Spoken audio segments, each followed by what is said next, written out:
porque se viene también el sensei, el querido Ramiro Padilla Atondo, autor del Pequeño Chairo Ilustrado y Cartas a un Facho, y orgullosamente miembro de esta familia sin censura. El primo no reconocido de, a ver, ¿de quién? Por ahí al rato te lo digo para despedirte, mi querido Ramiro. Prepárate. ¿Cómo estás, Ramiro? Te saludo con mucho gusto.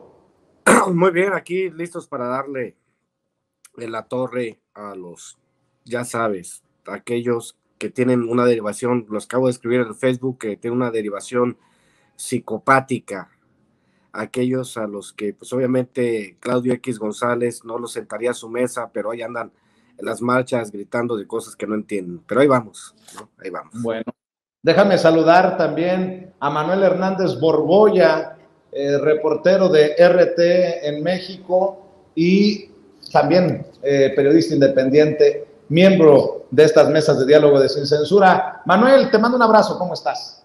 Hola, hola, ¿qué tal Vicente, Ramiro, a toda la audiencia de Sin Censura, ¿cómo están? Pues ya aquí listos para platicar de algunos temas candentes de la semana. A ver, déjenme iniciar con esto porque me acabo de dar cuenta que hoy el peso frente al dólar anda con todo. Casi baja de los 18 pesos por unidad, el peso más fortalecido que nunca, y sigue dejando como payasos a todos esos analistas financieros, políticos, a todos esos periodistas que dijeron, si llega López Obrador, cuidado porque nos vamos a 35 pesos, 25 pesos por dólar. ¿Alguna reacción ante este superpeso, mi querido Ramiro Padilla Atondo? Pues hay que recordar aquellas mesas que se hacían antes de que llegara López Obrador al poder, donde decían que el peso iba a subir a 30 pesos, que la gasolina iba a subir a 30 pesos, que la inversión se iba a disparar, que la inversión extranjera se iba a contraer, que pues iba a pasar lo que, o sea, anunciaban toda clase de catástrofes. De hecho, yo tengo uno de los ensayos en Cartas a un Facho, le llamo los teóricos del desastre, donde anuncian las 7 plagas de Egipto, pero las 7 plagas de Egipto nunca llegan, o es como el cuento de Pedro y el lobo, que ya viene el lobo, y nunca llegó el chingado lobo, ¿no? Para la derecha. Entonces, obviamente, le quiero mandar un saludo muy caluroso a Enrique de la Madrid, cuyo papá, pues, devaluó el peso en más de 1000%, que sale a decir la soberana pendejada de que tener un peso fuerte es malo para el país.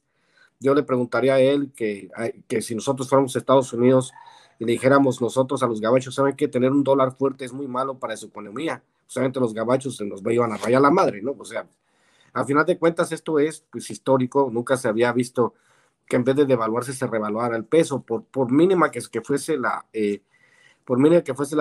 desliz del peso frente al dólar, pues digamos, creo que con Fox fueron 2 pesos, con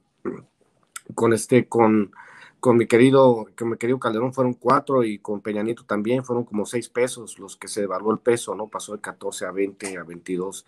Entonces, encontrar esta noticia de que el dólar está por romper la barrera de los 18 pesos, pues son buenas noticias, sobre todo porque si tú consideras que si calculamos o tasamos los salarios mínimos en dólares, pues tú ves que el peso se está revaluando de a la gente, sobre todo porque hay que recordarle también a mucha gente que si somos el segundo socio comercial de Estados Unidos, pues la mayoría de nuestros productos vienen de allá. Entonces, que el dólar esté barato, pues se lo vamos a explicar de los economistas, siendo nosotros el primer socio y somos el segundo destino de exportación de los productos norteamericanos, nos conviene sobremanera. No sé de qué otra manera lo puede decir, pero ahí está, las pruebas son amores y lo que está sucediendo pues es maravilloso. Hay que recordarle también que el 40% de los megaproyectos de infraestructura en Latinoamérica están en México, casi la mitad de todos los proyectos. Entonces, si eso no es manejar la hacienda pública de manera responsable, no sé qué será, mi querido Vicente.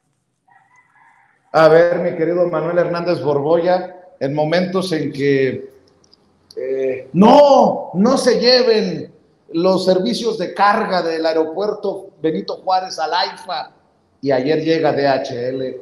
No, Andrés Manuel está apostando al petróleo y va contra esta realidad mundial y Pemex reporta ganancias. No puede ser posible. Tesla se va de... Y Elon Musk dice, sí, vamos a invertir un chingo de miles de millones de dólares en México. A ver, dame tu opinión acerca del peso frente al dólar que hoy anda entre 18.9, 18.25 y en un descuido en estas fluctuaciones podría bajar hasta de los 18 pesos por unidad, 18 pesos por dólar.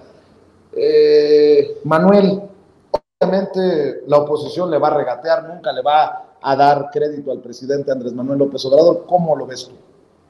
Sí, pues lo del peso es completamente inédito, ¿no? Nunca habíamos visto una bajada de esa magnitud y más pues para un pueblo que lamentablemente, como el mexicano que está acostumbrado a las devaluaciones, ¿no? Aunque personajes como de la Madrid, como bien dijo el buen Ramiro Padilla, pues dijo la soberana pendejada de que nos conviene más que haya devaluaciones, ¿no? Como si extrañamos los mexicanos otro error de diciembre para que se dispare el peso, seguramente. Yo creo que en lo del dólar hay mucho tiene que ver los factores internacionales. Por ejemplo, el hecho de que el conflicto en Ucrania haya significado también lo que algunos analistas llaman el fin de la hegemonía del dólar como divisa dominante, desde luego que le ha pegado al dólar a nivel internacional. Pero del lado mexicano, pues el hecho de que ha habido un manejo responsable de la economía, de la hacienda pública, como ya también lo mencionabas tú, Vicente, pues de alguna manera ha ayudado a aprovechar esta oleada que viene desde fuera, ¿no? Entonces, y ese es el problema también que tiene la derecha de hacer análisis chafas, ¿no?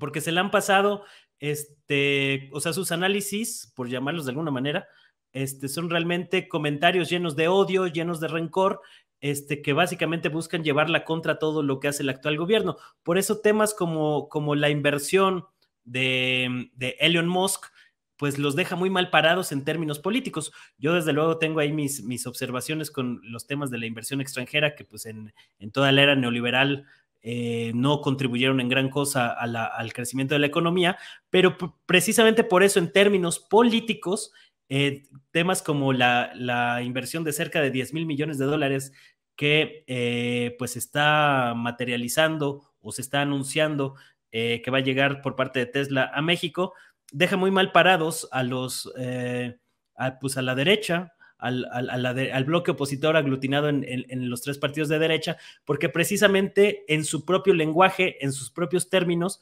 pues se les da elementos para que no puedan rebatir esa situación, ¿no?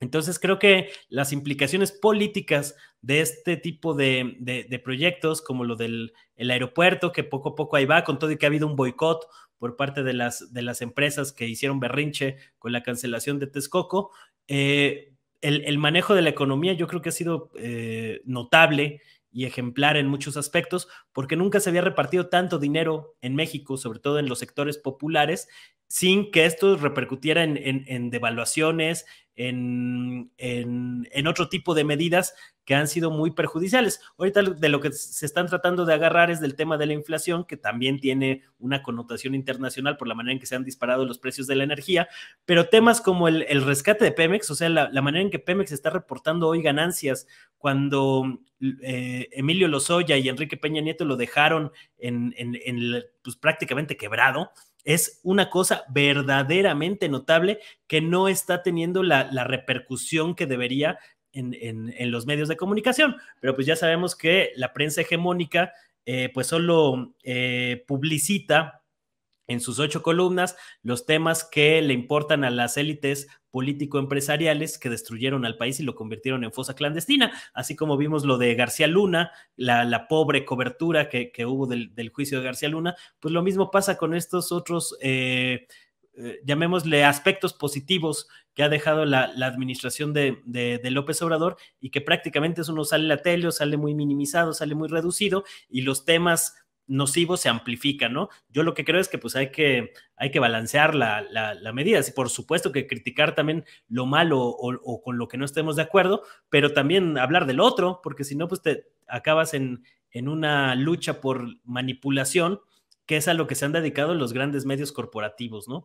Entonces, pues todo esto pues los va asentando un poco en su realidad. Y ya pues las especulaciones, o sea, con el caso de Elon Musk fue también muy claro, ¿no? Que ya estaban diciendo que la necedad del presidente había ahuyentado la inversión millonaria de Tesla, y en unas horas estos mismos medios, caso por ejemplo de Darío Celis y El Financiero, se contradecían a sí mismos en cuestión de horas. O sea, es que ya es ridículo. Lo que sí me parece llamativo pues es que no haya consecuencias para todos estos mercenarios de la información que pueden mentir y volver a mentir varias veces al día sin que haya una consecuencia, ¿no? Varios de los que fueron ahí exhibidos en el juicio de García Luna pues deberían ser completamente vetados de los medios de comunicación si hubiera un mínimo código de ética que se aplique, ¿no? Pero pues ese no va a ser el caso y siguen muy en su cruzada de llevar la contra y tratar de construir narrativas que justifiquen o que traten de alentar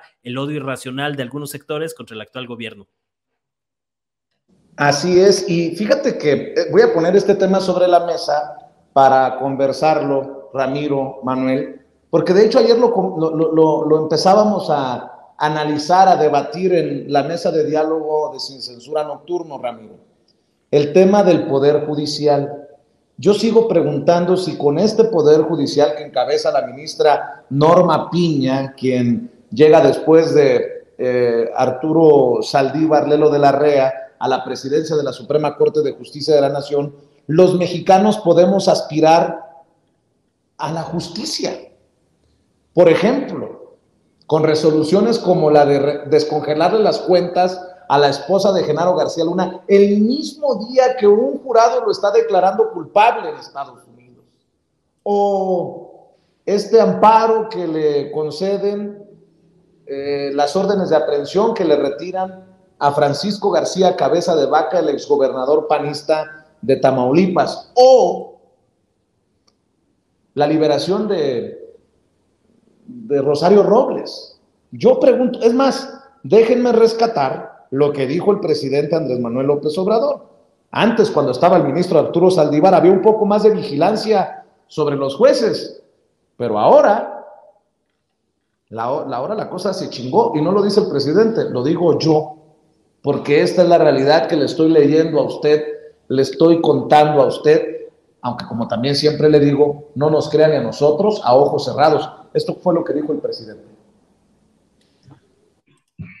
Bueno, vámonos. La primera. Adelante. Buen día, presidente. Carlos Domínguez, de Nación 14.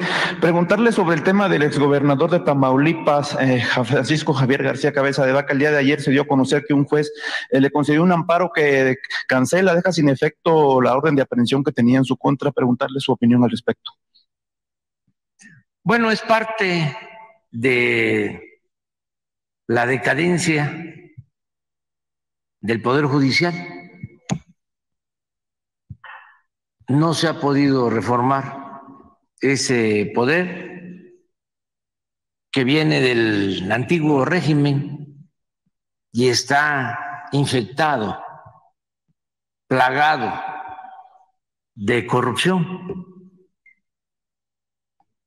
Es un poder judicial que se fue construyendo para proteger a corruptos y a las élites del poder económico y del poder político en nuestro país. Entonces, por eso, esos amparos constantes. Hay protección, lamentablemente, para delincuentes comunes. Con eso, hay protección para delincuentes. Qué frase tan cabrona del presidente Andrés Manuel López Obrador sobre un poder que debería de garantizar, autónomo obviamente el Poder Judicial, que debería de garantizar a los mexicanos por lo menos la aspiración a que se haga justicia. Mi querido Ramiro, pues sigue la mata dando. Ahora el caso García Cabeza de Vaca se suma a la lista y a las resoluciones de personajes como el juez Gómez Fierro, que nos ha querido meter el fierro precisamente con sus decisiones, mi querido Ramiro. Como dice aquí nuestra moderadora María López, es el cartel de la toga, ¿no? Es que, qué descripción más exacta, el cartel de la toga. Me imagino, ¿no? A los ministros de la Suprema Corte con el teléfono así, Vicente, diciendo, ¿cómo estás? Sí, no te preocupes, Collado, sí, Collado, no te preocupes, ya viene Norma Piña, no, ya te sacamos. Lozoya, tú aguanta, no te preocupes, sí, Cabeza de Vaca, no va a proceder, compadre, no te preocupes, Rosario Robles, deja que llegue Norma Piña, no, vamos, nomás que se vaya Saldívar, para poder nosotros empezar a trabajar, que todos salgan libres, porque si tocan a uno, tocan a todos, si tocan a un delincuente, nos tocan a todos, entonces, no te preocupes, ahí estamos trabajando. Esa es la idea que tienen de justicia, obviamente, como bien lo dice el presidente, el cartel de la toga. Hay que entender, obviamente, que, como bien dices, hay que recordar, ayer lo decíamos, Vicente, Zedillo rebajó de 27 ministros de la Suprema Corte a 11. Hay que acordarse de este ministro que estuvo en la Suprema Corte como 5 meses, 6 meses, y después lo pensionaron con 260,000 pesos al mes, y fue el que escribió aquel fatídico ensayo en proceso antes de que entrara López Obrador a gobernar, que con justa razón se enojó muchísimo porque o sea, que era un artículo de opinión y lo hicieron pasar por otra cosa, como un análisis de otra cosa, ¿no? Entonces, pues sí, en México todo el Poder Judicial está podrido, se ha convertido en una puerta giratoria para los delincuentes. Yo recuerdo hace un tiempo en Tijuana, que a unos cuates que agarraron tirando un cadáver, pues les dieron prisión preventiva en su casa, ¿no? Pues obviamente se pelaron. También recuerdo aquella vez en la que habían agarrado unos secuestradores por tercera vez en flagrancia, y no fue, sino que hasta el semanario Z dijo, a ver, pues quién es el juez o la juez que está llevando el caso, que estos secuestradores por tercera vez los agarraron en flagrancia, que ahora les tuvieron que dar una condena de 50, 60 años. Lo que dijo el secretario de Marina, de que ellos atrapan gente y juegan con la interpretación de la ley en alta mar, que no se puede, o lo que ha hecho el ejército mexicano, que atrapan a los delincuentes y los delincuentes se ríen porque saben que por un tecnicismo van a salir. Ese es el sistema judicial en México. Desgraciadamente, pues esto le podemos llamar, no sé si lawfare, pero sí tiene algunos componentes de guerra híbrida, el que el Poder Judicial esté totalmente vendido a los intereses de la derecha, y que nosotros los mexicanos sepamos de antemano que no tenemos posibilidades de competir en cuestión de leyes si no tenemos el dinero que tienen los grandes intereses.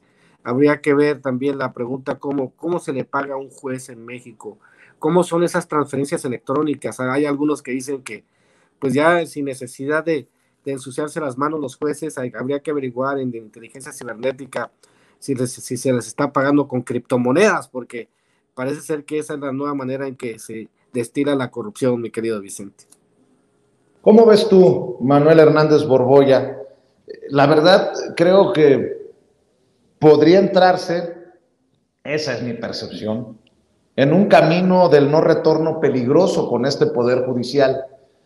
Queda claro que el presidente ni tirano, ni dictador, ni autócrata, porque si no la historia fuera de otra manera. Si no, no tendríamos discursillos pedorros como el de Cabeza de Vaca, que se sigue diciendo víctima de persecución, que ayer leyendo el teleprompter, no sé si tengas, es más, el video, David, perdón que te tire esta curva en pleno programa, pero no sé si tengas por ahí el video de Cabeza de Vaca presumiendo que el tiempo le ha dado la razón. No, le han dado la razón los jueces de este Poder Judicial que necesita una limpia urgente en nuestro país.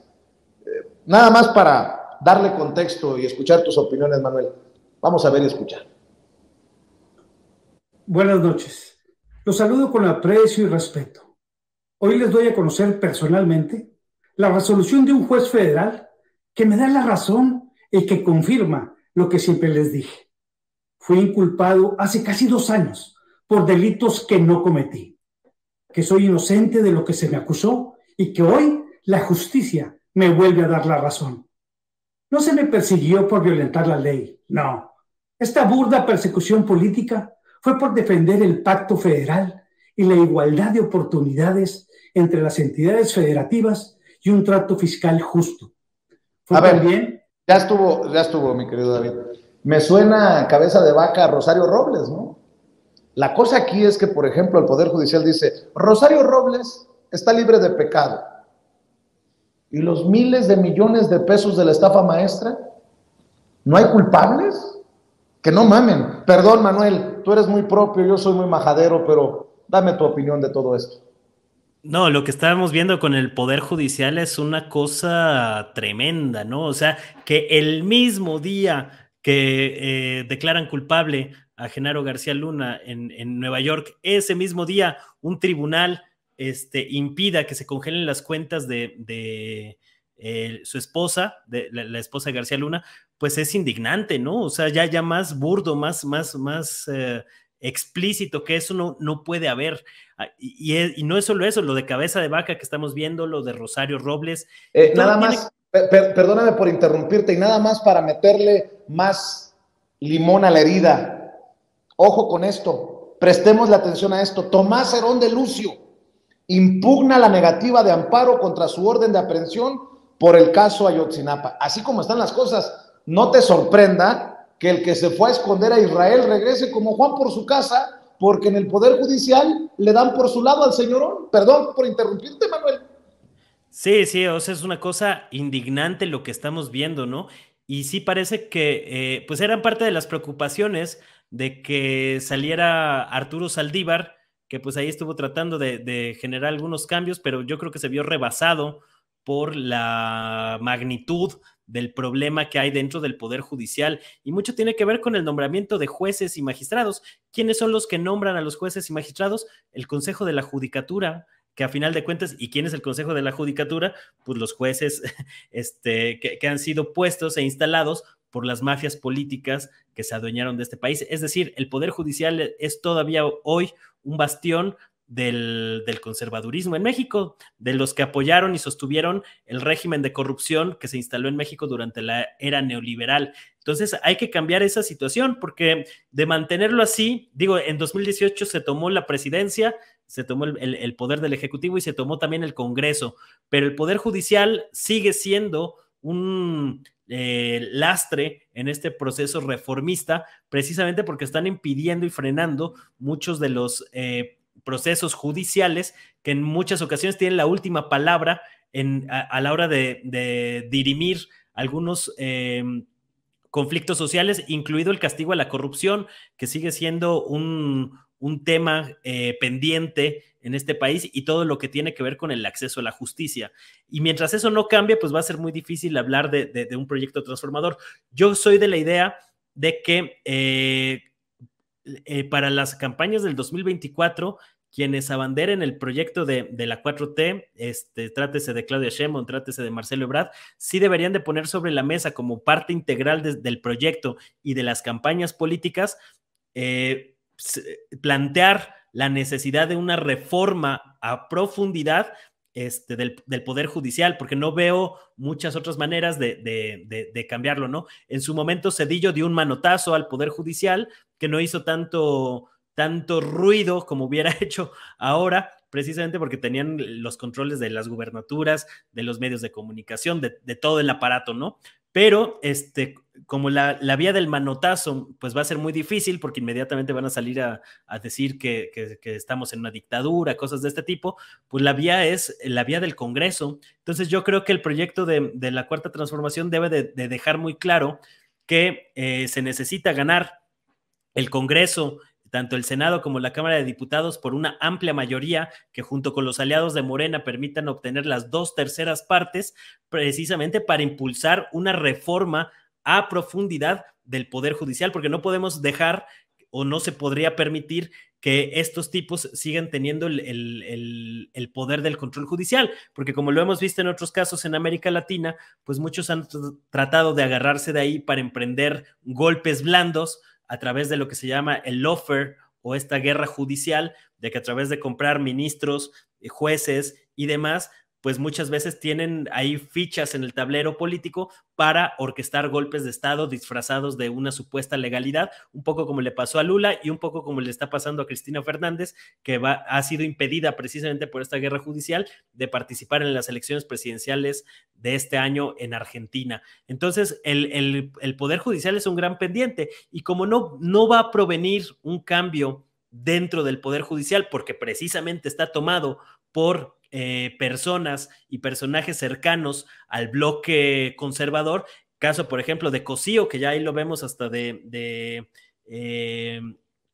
pues hablando en las protestas o en la manifestación para supuestamente defender al INE, pues ese tipo de personajes son los que están enquistados en todo el Poder Judicial. Entonces va a ser muy tardado esperar que un cambio provenga de esas estructuras del Poder Judicial en lo que se reformula todo un cambio, ¿no? No sé si el país y México esté dispuesto a echarse 20, 30 años para que cambie el Poder Judicial. Yo creo que se debería de acelerar ese tema, poner sobre la mesa la necesidad de profundizar este proyecto transformador, haciendo una reforma de gran calado al Poder Judicial, la manera en que se eligen a los jueces y magistrados, que algunos ministros, sobre todo en cuanto a los ministros de la Corte, deberían de ser por voto popular. Yo creo que poner esto sobre la mesa en las campañas de 2024 le permitiría a Morena y el proyecto de la 4T generar conciencia entre los votantes de lo importante que es ganar también no solo la elección presidencial, sino también la mayoría en el Congreso para que se puedan impulsar estas cosas,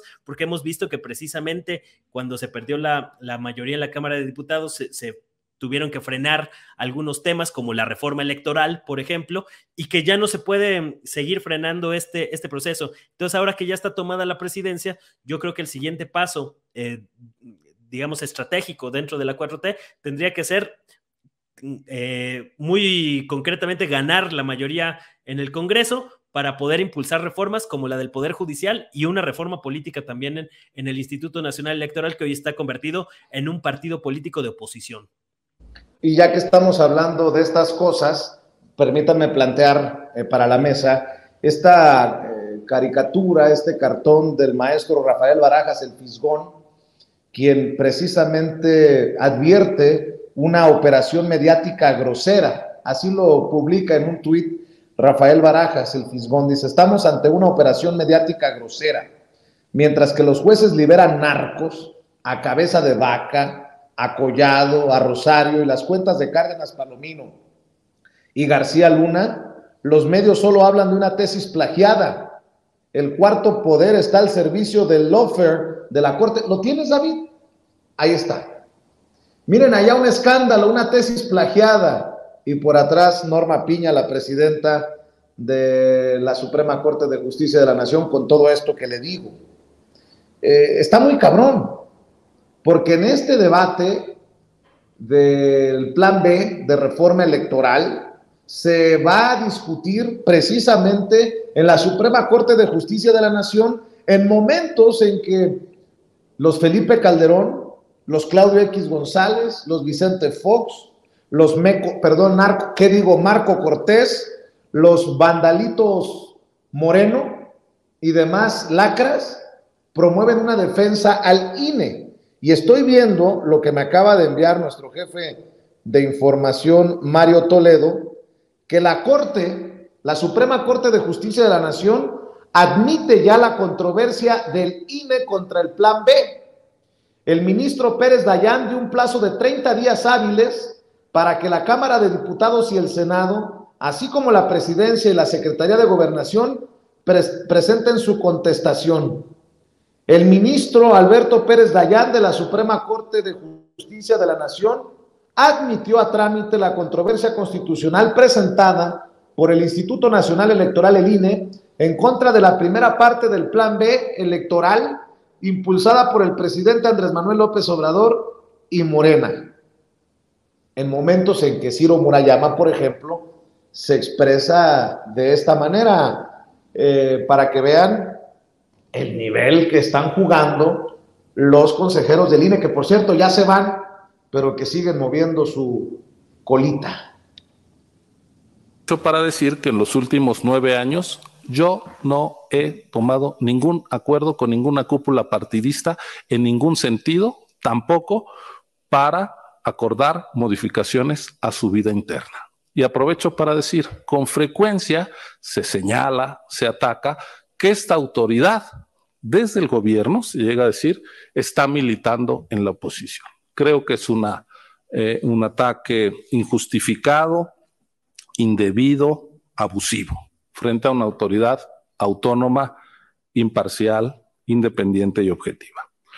Pero también, déjenme decirlo de la manera más respetuosa, en todos estos diálogos oí expresiones de distintos actores políticos diferentes al gobierno en que decían es que su determinación va a gravitar en nuestra estrategia política. Y se los digo con respeto, con claridad y con energía. Nosotros no somos parte de la estrategia política de la oposición, ni estamos al servicio del gobierno. Pero tan equivocado que el gobierno nos diga opositores como que la oposición se persuada de que en efecto nuestras determinaciones pueden ayudarles en sus estrategias.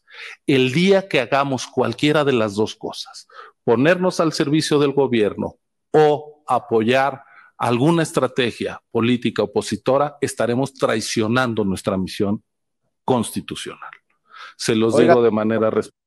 Oiga, don Ciro, entonces ya traicionó Lorenzo Córdoba, porque lo último que recuerdo es que en el martes del Jaguar de Laida Sansores publicaron un intercambio de mensajes entre Lorenzo Córdoba y su brother, Alito Moreno. Se estaban poniendo de acuerdo incluso hasta cómo decir las cosas para defender al INE, ¿no? Ah, es que yo soy muy exagerado. Yo soy palero del gobierno, soy un amarillista. Bueno, dice Ciro Murayama, nosotros ni con la oposición ni con el gobierno. La pregunta es, ¿quién le cree a Ciro Murayama? Ramiro Padilla Tondo, escucho tus opiniones. A ver, mira, esta es lo que se está intentando implantar en México es la dictadura de la minoría, porque en realidad los que tienen vena dictatorial son ellos. Cuando ya no hay, cuando no tiene una respuesta para poder controlar las elecciones, obviamente pues tienden a tratar de obstaculizar todo lo que haga el gobierno. Esa es una parte de esta guerra híbrida, el control, la dictadura del 1%, le podríamos decir. Obviamente, si nosotros vemos en las noticias todos los días al Instituto Nacional Electoral, es porque son un actor político. En ningún lugar del mundo hay un instituto electoral que sea tan mediático y que salgan todas las noticias y que salgan todas las opiniones y que esté multando a todo el mundo. No hay un tribunal federal electoral que esté chingue y chingue. No hay consejeros electorales. No sé, en otros países no existe eso. No existe. Yo lo he dicho aquí mismo. Es el órgano electoral más caro, no del mundo, de la galaxia, de la Vía Láctea. No creo que haya otro sistema, otro organismo electoral en el mundo que tenga las atribuciones que le dieron estos cabrones, la oposición, las atribuciones que le dieron estos cabrones. Entonces, decir que no son actores políticos en este momento, pues es poco menos que ocioso. Pero también hay que entender, pues, esto es importante, por eso dicen aquí en el chat, voto masivo por Morena. Sí, voto masivo por Morena, pero ¿qué hacemos para renovar? Lo que decíamos, si queremos democracia, tenemos que acabar con este sistema que permite que de 500 diputados, 200 sean plurinominales, y que esos 200 plurinominales a los que nadie votó, sean los cabrones que tomen las decisiones importantes. Si hiciéramos un análisis de lo que han hecho los plurinominales a través de la historia, a partir de los 90, y lo que han bloqueado y lo que le han costado al país, nos llevaríamos una sorpresa, una gigantesca sorpresa. Lo mismo en el Senado. ¿Por qué no podemos tener las 2/3 partes? Porque nos atascaron de plurinominales, nos atascaron de personajes oscuros como Santiago Krill, como la Mariana Gómez del Campo, como la Kenia López Rabadán, como la Xóchitl Gálvez y tantos como la Josefina Vázquez Mota. Nadie votó por ellos. Y son los que, sin que nadie haya votado por ellos, siguen chingando, siguen haciendo trizas al país, siguen defendiendo los intereses de corporaciones privadas. Lo mismo en el poder judicial. Ahora, obviamente, con las reglas que ellos crearon, pues obviamente los consejeros tocan a Morena y ¿qué quieren hacer? Quieren ensuciar el asunto. ¿Y qué les dice Adán Augusto? Pues vamos a la insaculación. No, ellos quieren asegurarse, el Ciro y el otro tarado Lorenzo quieren asegurarse de que quede. Fox le cubrió las espaldas a Ciro, Calderón le cubrió las espaldas a Fox, así fue, Peña Nieto le cubrió las espaldas a Calderón. Entonces, de lo que se alimentan estas, digamos, dictaduras de la minoría, de lo que se alimentan es de la certeza de que van a tener las espaldas cubiertas y que el sistema se va a seguir alimentando del presupuesto. Y eso es al final de cuentas lo que sucede. Cuando vemos las liquidaciones de escándalo que van a tener Ciro Murayama y Lorenzo, y que vemos que probablemente se vayan con un retiro dorado y sigan ganando una lana por los fideicomisos que se construyeron. Pues como decía César, hasta los hijos de Cedillo, ¿no? Agarran millones de dólares de los fideicomisos que se les crearon y por eso pues no quieren soltar nada, pero sí es como que ya estuvo, ¿no? Dijo el presidente, mi fuerte no es la venganza, pero pues, ¿saben qué? ¿Por qué no ¿por qué no nos dejan reconstruir el país? O sea, el dinero que ya tienen no se lo van a acabar. Tienen dinero para 10 generaciones. Igual el Claudio X González y su ganado político, ¿no? Que lleva a las marchas. Ustedes, señores fachos, en su 99%, ustedes son ganado político de esta bola de pendejos y rapaces. Son puro ganado político. Los que vamos a las marchas defendiendo lo que queremos en el país, lo hacemos por convicción. Ustedes lo hacen porque los tratan como ganado político, porque ninguno de estos cabrones los va a sentar a su mesa jamás y los va a tratar de iguales, mi querido Vicente.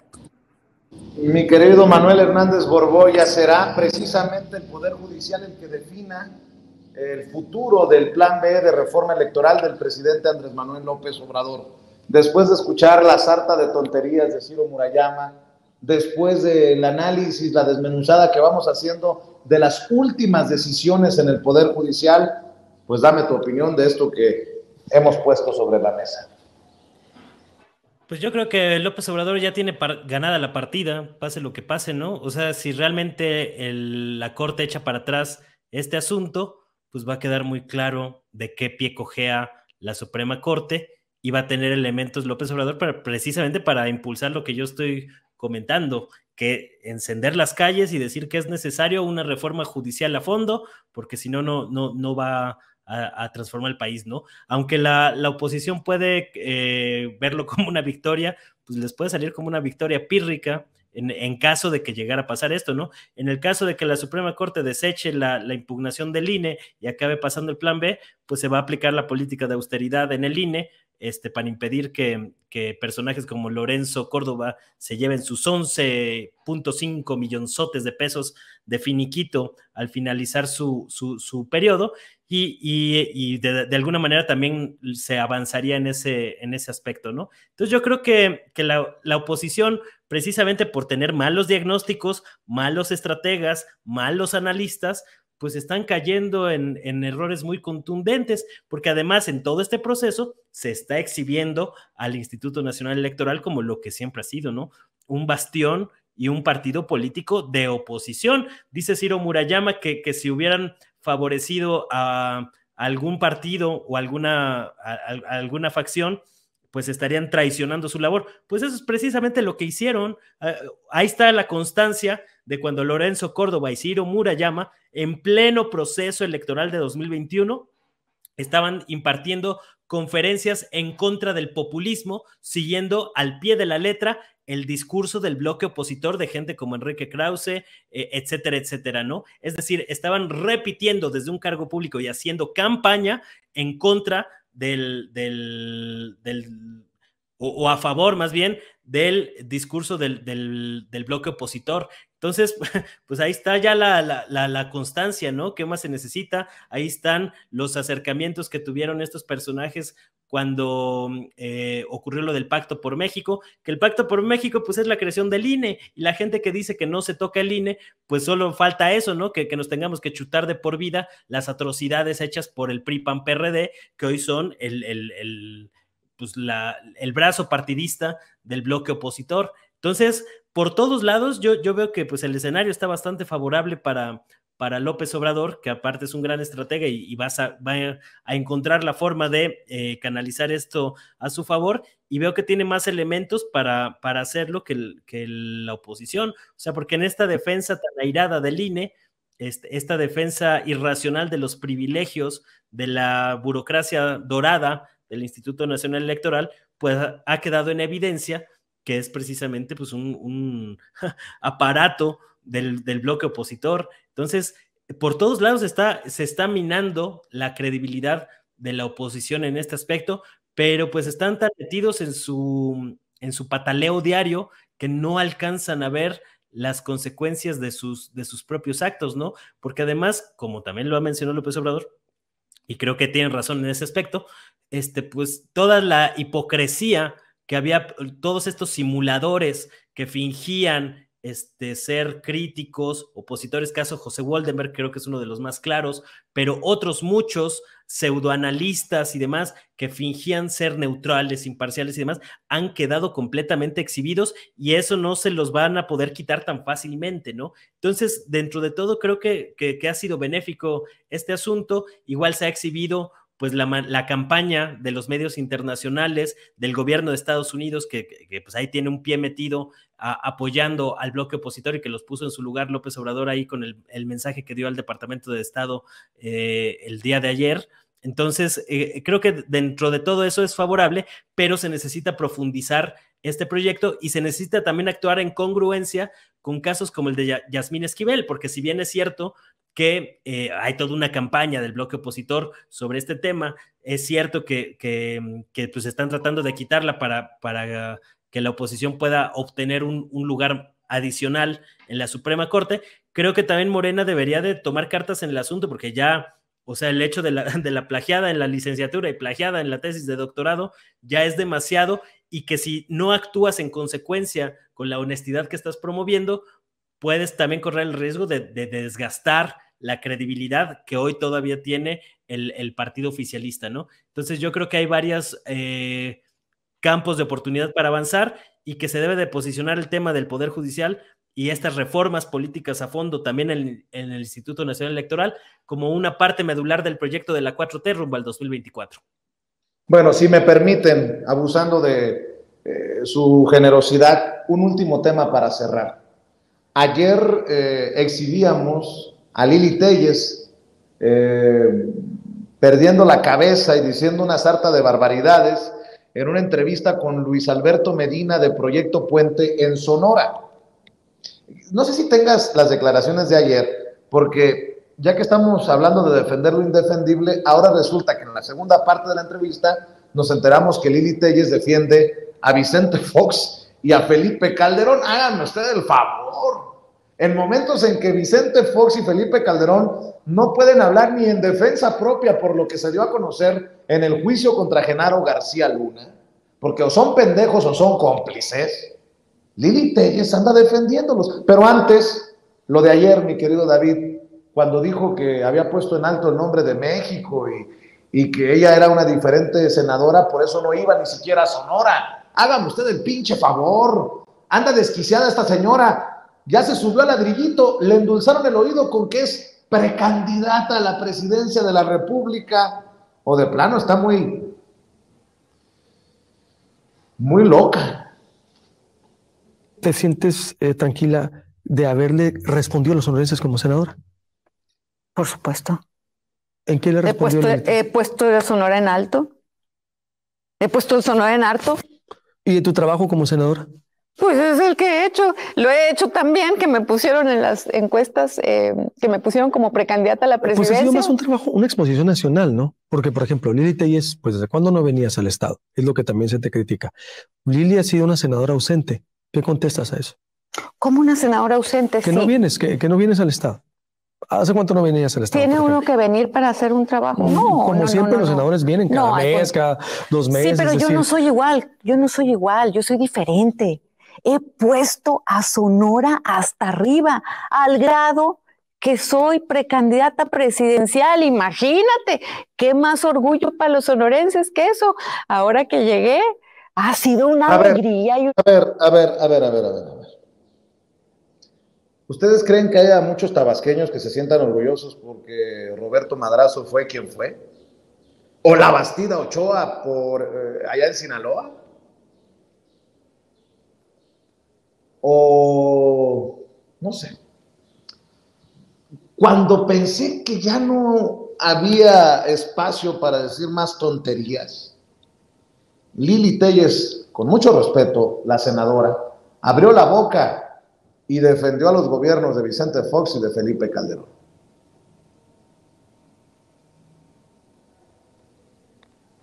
¿No sería bueno también romper a lo mejor incluso con las administraciones del PAN, si es que estás buscando por el PAN, pero Fox y Calderón, pues lo representa también García Luna?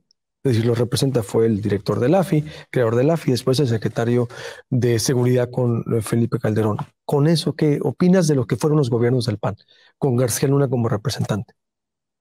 A mí me vale lo de García Luna. A los ciudadanos nos vale lo de García Luna. Los ciudadanos decimos qué bueno que ya lo entambaron en Estados Unidos. Yo no tengo nada que ver con eso. ¿Te desmarcas tanto de Fox, Calderón y García Luna entonces? ¿Cómo que me desmarco? Te desmarcas, es decir, por eso, es decir, si tú vas rumbo a esa candidatura presidencial, tú dices Calderón, Fox y García Luna son otra historia del PAN, te desmarcas, pintas tu raya con ellos. Pero es que entre ellos son historias diferentes. No podemos decir Fox, Calderón y García Luna son lo mismo. Trabajó con los dos, García Luna. Por eso te digo, tú te desmarcas. Sí, pero no puedes, a ver, es que creo que aquí hay un planteamiento. Ellos son historias diferentes entre ellos, aunque hayan trabajado, porque sería tanto como decir que un medio de comunicación que tiene contratos con que tuvo contratos con el gobierno también está metido ahí. No, cada quien es responsable de lo suyo. García Luna es responsable de lo suyo, Calderón de lo suyo y Fox de lo suyo. Yo creo, por supuesto, en el PAN como partido, en sus principios, pero pues obviamente, a ver... ¿Tú apruebas la administración de Fox y Calderón? Sí, claro que sí. ¿Sí las apruebas? No como perfectas, no como que llegaron no como administraciones que pudieron llenar las necesidades de los mexicanos. Tan es así, Luis Alberto, que yo hice campaña contra el PRIAN. Yo hice campaña contra el PRIAN en Sonora porque yo estaba harta de la corrupción que había en los gobiernos anteriores. Yo hice campaña contra el PRIAN. Pero ahora vas a representar una marca del PRIAN. Pero ahora, sí, pero acuérdate que son las personas lo importante, las personas que están aquí. Es como si me dijeras que la iglesia queda toda manchada por unos sacerdotes pederastas. Pues no, ¿verdad? Una persona no puede manchar a toda una institución. No está manchado el PAN entonces. No, es tanto como decir que la iglesia católica está manchada por un pederasta. No, no. Una persona no puede ensuciar a todo un grupo de gente decente que quiere sacar adelante. Porque entonces tendríamos que juzgar también a... Bueno. O sea, no hay manchas en la iglesia católica por los pederastas, por los legionarios de Cristo. No hay manchas en el PAN por los García Luna. Nos vale. Ah, cabrón. Me vale García Luna, a la gente le vale lo de García Luna, dice Lili Téllez. Pues yo lo voy a decir abiertamente, voy a escuchar la opinión para cerrar de Ramiro y de Manuel, pero hágame un favor, hágase un favor, usted que se dice sonorense orgulloso, sobre todo le hablo a mis paisanos sonorenses, por favor, no vayan a votar por Lili Téllez. Con estas declaraciones no, por favor, y digan que lo dije yo con nombre y apellido. Me responsabilizo de mis declaraciones, de mis editoriales, de mis opiniones, de mis comentarios, como espero que se refiere la propia Lili Téllez. Ahora resulta que Vicente Fox y Felipe Calderón son unas blancas palomitas. O sea que García Luna pactó con el narco, lo declararon culpable los miembros de un jurado en Estados Unidos, por su cuenta, sin la ayuda de otras personas. No hubo red de complicidades, no hubo red de corrupción. Que se los crea la más vieja de su casa, o el más viejo de su casa, para que no vayan a pensar que es un comentario de otra índole. Mi querido Ramiro Padilla Tondo, te escucho primero a ti. Quiero decirle, Lili, acuérdate que allá cuando tú estabas estudiando la primaria y la secundaria en Ensenada, en el Colegio de México, acuérdate, yo sé porque mi papá fue profesor en esa escuela, en ese colegio donde estuvo Lili Telles muchos años también, no sé si coincidieron o no, mi papá y Lili Telles. Acuérdate que las monjitas del Colegio de México lo primero que te dijeron es que no mintieras, hay un problema. Hay, creo yo que es un problema de psicopatía, Vicente. Ya es un problema de psicopatía a la inversa, o sea, cree que todo el mundo la quiere, no hay en ella ya hay rasgos como de locura, y no sé si estaría en sus cabales. Cuando hizo la entrevista se miraba muy incoherente, y luego también cuando cambia el acento, ¿no? Para sonar muy sonorense, para sonar muy norteña, y viene para acá y suena chilanga, pero llega a Sonora y de inmediato en automático, por su histrionismo, ¿no? Por venir de los medios de comunicación, por la necesidad de atención, se destapa esta vena histriónica, y luego pues cuando se le plantean las cosas que son como una ruta crítica del pensamiento, los que han estudiado ingeniería pues lo saben, haces una ruta crítica, A te tiende a B, te lleva a B, B te lleva a C, C te lleva a D, D te lleva a E. Pues ella no, ella va navegando entre los mares de la incongruencia, en un barco que no sabe dónde va. Terrible la parte donde ella o sea, las encuestas, que yo puedo hacer una encuesta donde yo puedo ser el líder, dependiendo de cómo construya la encuesta. Por eso hay que leer al Homo Vides de Sartori, donde él explica que de acuerdo a la pregunta es la respuesta. Esta idea de utilizarla a ella como punta de lanza para crear la percepción de que puede ser la candidata. No, Lili, eres material desechable para el PAN. Eres un oportunista que llegó a esta situación, y a mí me pudre, me tiene podrido tener que hablar de ti, Lili, porque eres, como yo lo he dicho en Twitter, eres una persona, poniendo el ejemplo, ¿no? Eres una persona a la que se le prestó un carro. Sin ese carro no hubieses llegado donde estás. Y cuando te piden que regreses el carro, con ese carro quieres atropellar al que te lo prestó. En este caso, el presidente López Obrador. El presidente también ha hecho mea culpa diciendo: yo tengo la culpa por haber invitado a Lili Telles a este proyecto. Yo voy a confesar que alguna vez le mandé un mensaje, conversamos Lili Telles y yo cuando yo escribía para Sin Embargo hace muchos años. Y cuando surgió la posibilidad, le dije, pues estaría bueno que la agarraras, cuando ella andaba de crítica, ¿no? Tengo que confesarlo yo también, así como lo confesó el presidente. Ya me dijo que sí lo haría. Obviamente después hasta me bloqueó en Twitter y en todos lados, y pues ya no somos amigos, pero Lili, la buena onda, agarra la onda, Lili, no es por ahí el asunto. La fama, esta política, los puestos políticos son temporales, y esto que viene a futuro va a ser el total descrédito. Te voy a recordar que te va a pasar lo que a López Portillo, mija, a López Portillo, cuando decía que iba a defender el peso como un perro, donde se paraba le ladraban a López Portillo. No tuvo paz López Portillo en toda su vida.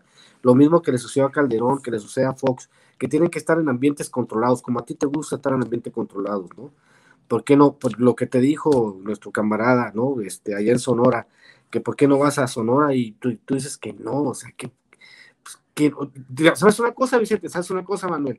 Debería haber una ley, y yo se los propongo aquí a todos aquí anda el Hamlet, aquí andan Antares, aquí andan los que son tan parte de nuestro equipo sin censura. Les propondría algo. Les propondría que, como en Estados Unidos se hace, ¿cómo se llama? El town hall. Ya sabes, Vicente, tú que viste tantos años allá, se hace un town hall donde tú tienes que ir a tu comunidad a explicar qué es lo que estás haciendo. En México también tendría que ser constitucional que todos esos payasos fuesen a sus circunscripciones a dar un informe detallado de sus actividades cada 3 meses, a ver cómo les va. Eso también que hacer en México.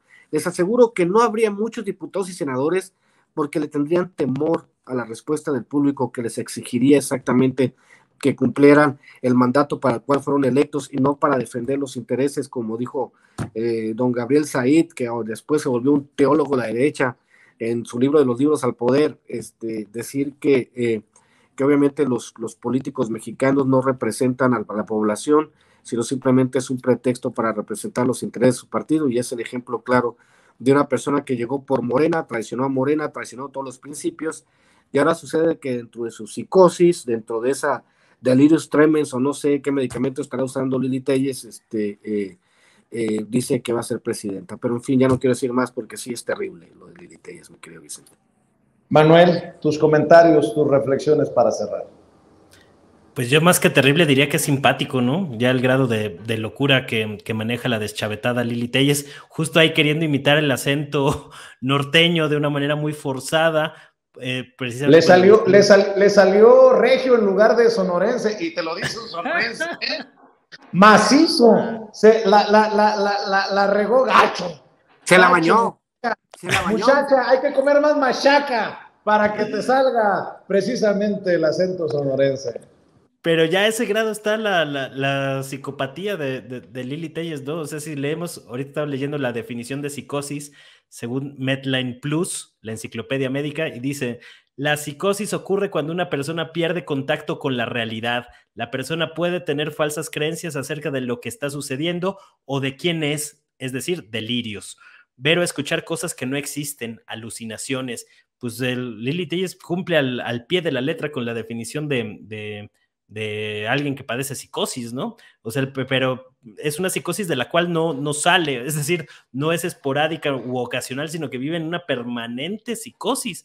Entonces, pues ya tanto le han celebrado en el bloque opositor sus berrinches, sus aspavientos ahí, sus dotes histriónicos, en el Senado, que ya se creyó esto de que la gente va a votar por ella y este tipo de cosas, cuando sería lo mejor que le podría pasar a la 4T que el bloque opositor nombre a la psicópata Lili Telles a la candidatura presidencial, que obviamente pues, porque con este tipo de deslices de yo estaba en contra del PRIAN y por eso ahora soy abanderada del PRIAN, pues digo, es un para una campaña política, ese tipo de desvaríos a ese grado, ¿no? Entonces, pues lo mejor que le podría pasar a la 4T sería que impulsen a Lili Telles desde el bloque opositor. Yo creo que no va a pasar, porque yo digo, alguien debe de haber en el bloque opositor que digan, oigan, esto va a ser un riesgo, ¿no? Más que sacarle una porque incluso si en el mejor de los mundos del bloque opositor que llegara a ganar Lili Telles, pues imagínate nada más, o sea, el riesgo para todos, ¿no? Entonces, pues, yo creo que mejor le deberían de ofrecer un papel en una telenovela, que es en donde podría explotar mejor todas estas cualidades y estas desventajas de la psicopatía, pues ahí los podría canalizar muy bien para algo más constructivo, ¿no? Un papel de villana en una telenovela sería para chuparse los dedos. Mi querido Manuel, ¿por qué no cerramos invitando a la gente a tus trincheras, a tus redes? Gracias por aguantar, por estar y por compartir con la audiencia de Sin Censura.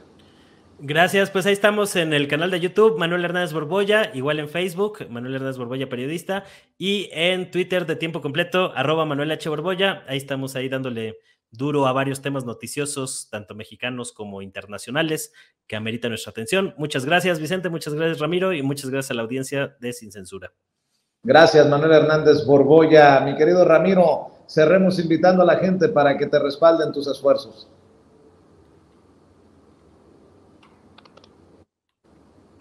Ahí está. Pues simplemente nomás un último comentario ya del estribo, mi querido Manuel. Lili Telles llegó tarde, un sexenio, hubiese sido una excelente gaviota en el sexenio pasado, pero bueno, no la escogieron a ella.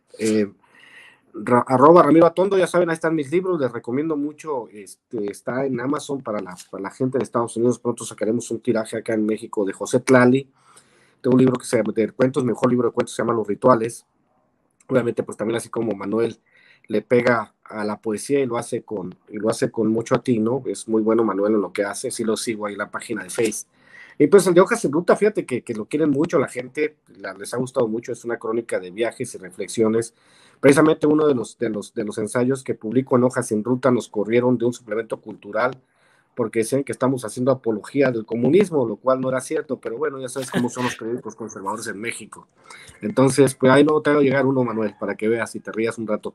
Y pues ya saben, pues ahí están Los Rituales, mi mejor libro, ya saben, Cartas un Facho, que se sigue vendiendo. El pequeño Chairo Ilustrado, que después de 2 años y medio, ha tenido una vida muy larga el libro, se sigue vendiendo. José Tlali, que me pidieron, me lo pidieron los derechos, que probablemente se vaya al cine, el de Maradot, el de Maradona ya lo hicieron obra de teatro, voy a ir al estreno en Guadalajara pronto, y pues ahí estamos echándole con los libritos, y señores, échenle monedas a la rocola, como dicen que si no compran libros, pues no traga uno, así que pónganse las pilas y compren un chingo de libros. @Ramiro Atondo, la cuenta en Twitter del Sensei Ramiro Padilla Atondo. Ramiro, te agradezco, gracias Manuel por llegar a la cita con la audiencia de Censura. Que pasen excelente tarde, estamos al pendiente. Y bueno,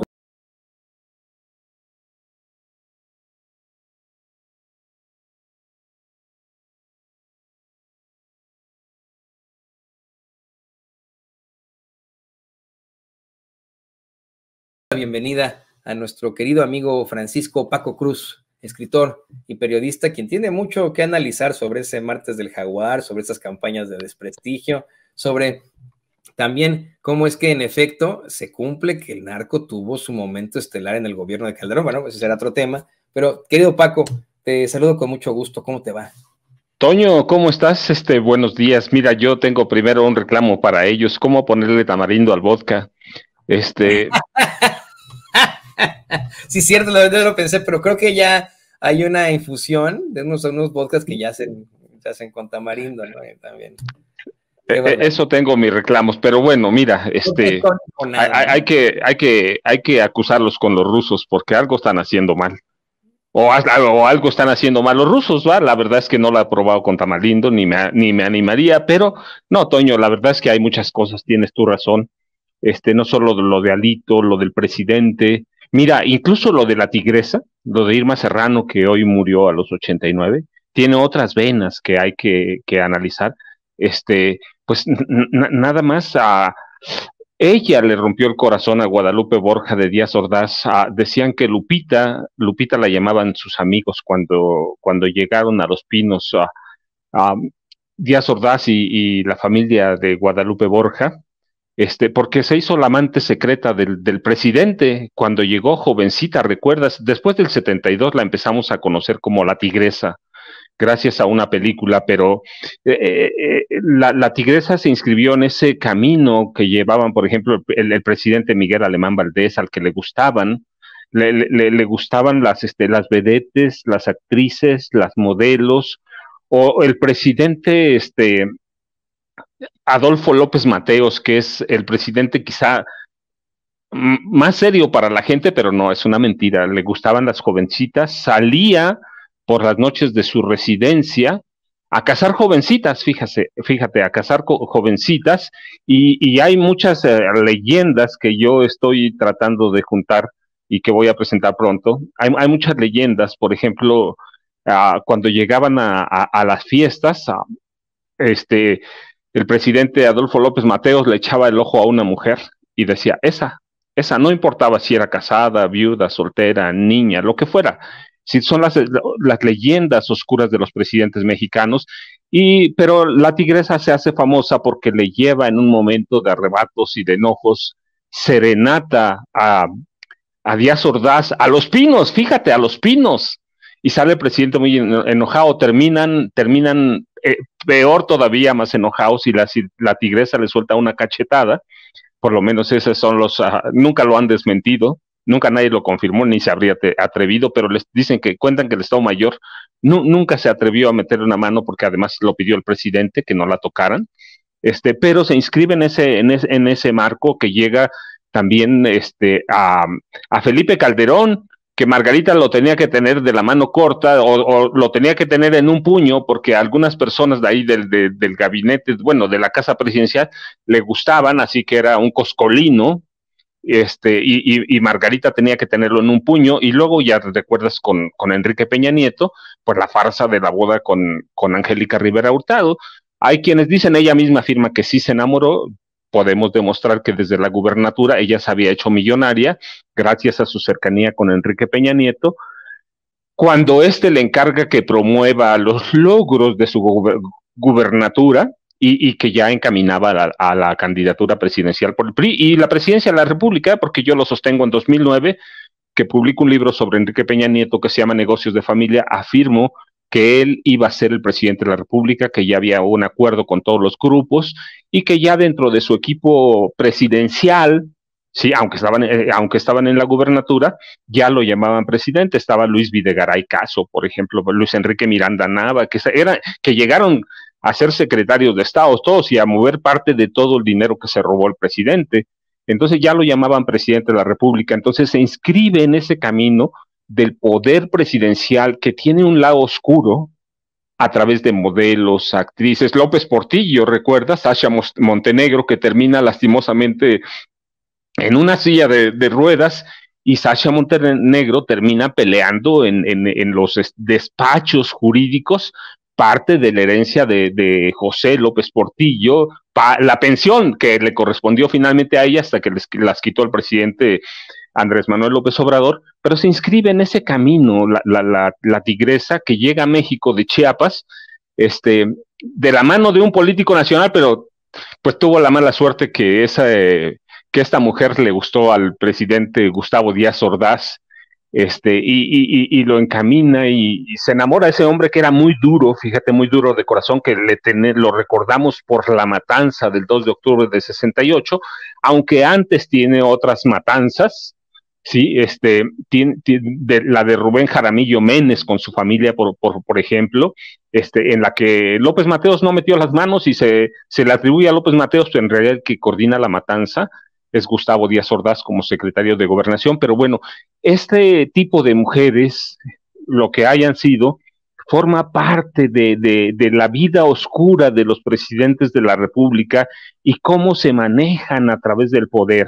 Hay historias muy sobresalientes, pero bueno, hoy muere la tigresa, que era una mujer en su tiempo muy conocida y que después se vuelve una política de izquierda, pero que hay leyendas que de los regalos costosísimos que le hizo el presidente a Gustavo Díaz Ordaz.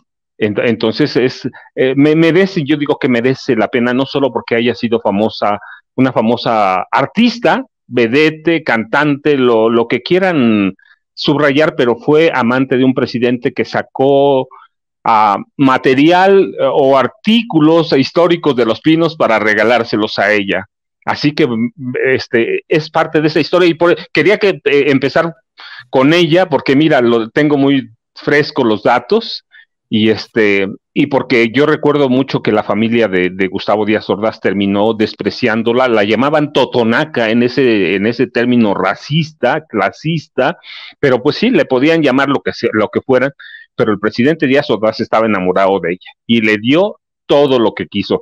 Así que bueno, son de los datos duros, Toño, que hay en la historia de este país y que no solo incluyen al presidente Díaz Ordaz, sino López Mateos. El único presidente que se salva de eso a medias es